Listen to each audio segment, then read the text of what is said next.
Farewell freedom just in time for Independence Day. A new Gallup poll shows America, the land of the free, has slid to 36th place in the world in freedom.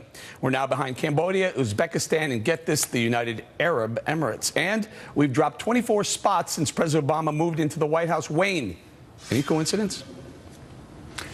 No coincidence at all. In the following sense, Eric, I think that the use of the president of executive orders of absolutely, and the Congress not doing anything about it, not trying to curb the president. You got to remember something. The Constitution was written for the purpose of protecting its citizens from the excesses of its own government, and that is not what it's been done. The government is actually operating pro forma to do things that it thinks are better for its citizens.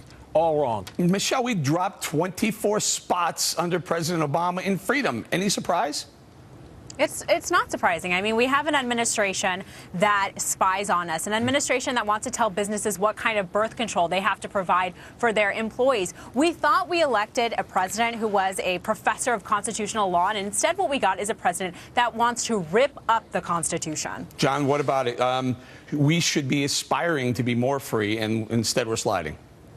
Well, let's define what freedom means, Eric. Freedom means freedom from force, freedom from physical coercion, not freedom from worry or freedom from want or free condoms or free health care or free college or anything else. And that's only possible in a free society like America, where your life always belonged to you, not the czar, not the king, not the priest, or not to the greater good. Does that sound familiar? Of course, that's what Obama talks about all the time. We're all in it together. It's all for the greater good. That makes every individual a slave.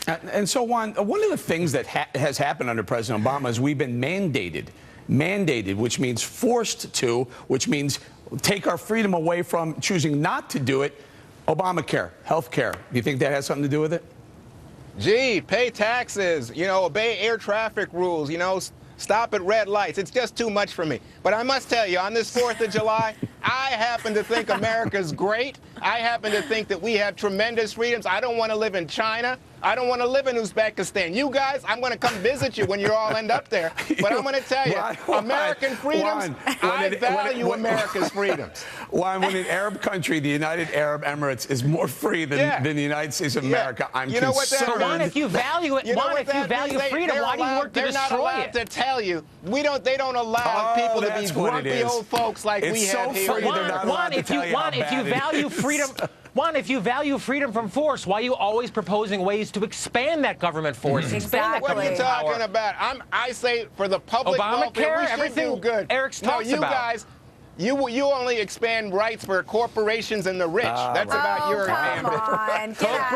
Koch brothers. Wait, quick thought. Wait, you put your hands up. What's going through that mind? Well, I mean, one, when you say it's only for the rich, well, for God's sake, I mean, that sounds like you were born in the Depression and, woe is me. And listen, individuals. The law, everybody should respect the law. Rich and poor should be even among Absolutely true. We're going to have to leave it right there, guys. We ran out of time again. And thank you, Michelle Fields and Juan Williams, for joining us this week. Coming up, forget independence, what we should really be calling this holiday weekend.